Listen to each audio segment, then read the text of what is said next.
আপনি যদি খোঁজ নিয়ে দেখেন 90%, 100% আমার মতো যুবক যারা আছে পর্নোগ্রাফিতে তারা আসক্ত আছে। এটা একটা রোগ না, এটা টেকনিক্যালি ইউরোপ কান্ট্রি যতগুলো দেশ আছে তারা এমন ভাবে এই জিনিসটা দিয়ে মুসলমানদেরকে ধ্বংস করতে চাইতেছে পর্নোগ্রাফি দিয়ে। হ্যাঁ, বিশেষ করে পর্নোগ্রাফিটা পড়েছে ইফেক্ট আমরা মুসলমানের দিকে, আমরা যুবকদের দিকে। আমরা যুবকরা যখন একটা যুবক যখন পর্নোগ্রাফি দেখে তখন তার মস্তিষ্কটা এতটাই পশু, এতটাই নিকৃষ্ট হয়ে যায়, তখন সে তার মা বোন এসব কোনো কিছু বোঝে না। সে যে কারোর সাথে সে এরকম শারীরিক সম্পর্ক করার জন্য আগ্রহীত হয়ে যায়, ঠিক আছে? এটা সে বুঝতেই চায় না যে ওর মা লাগে বোন লাগে। এরকম আপনি অসংখ্য নিউজ দেখবা যে বাংলাদেশে এরকম কাহিনী ঘটেছে যে বাবা মেয়েকে দর্শন করেছে, ঠিক আছে?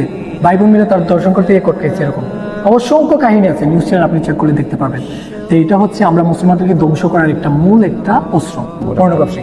তো এটা থেকে অনেকে বাঁচতে চায়, অনেকে বলে যে ভাইয়া এটা থেকে আমরা কিভাবে বাঁচবো, এটার জন্য কি আছে বলার? আমি বলতে চাই আপনারা যদি এটা হচ্ছে নিজের উপরে, নিজের নফসের উপরে, আপনি যত বেশি নিজের নফসের বিরুদ্ধে চলতে পারবেন আপনি তত বেশি ভালো থাকতে পারবেন।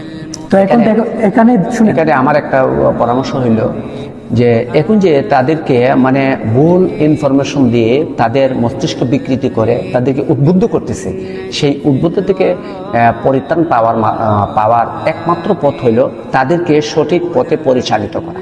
তাদেরকে যদি আমরা সঠিক পথে পরিচালিত করতে পারি, তাদের কাছে যদি সঠিক মেসেজ আমরা দিতে পারি, তাদের মস্তিষ্ক যদি আমরা আমাদের ভালোর দিকে যদি মস্তিষ্ক আমরা সেই বিষয়ে মানে আকৃষ্ট করতে পারি, হয়তো আমার মনে হয় যে পরবর্তী প্রজন্মের মানুষ যেন এই আবেগে বশবর্তী না হয়ে খ্রিস্টানদের দালালি না করে বর্তমান বিশ্বের প্রেক্ষাপটে সঠিক একটা নির্দেশনায় তারা ফিরে আসতে পারে। হ্যাঁ, আমি আপনাকে বলি, যদি কোনো যুবক আমার মতো যারা আছে যদি সে পর্নোগ্রাফি থেকে বাঁচতে চায় তাহলে প্রধান অস্ত্র হচ্ছে তার কাছে সে মোবাইল ফোন ত্যাগ করতে হবে।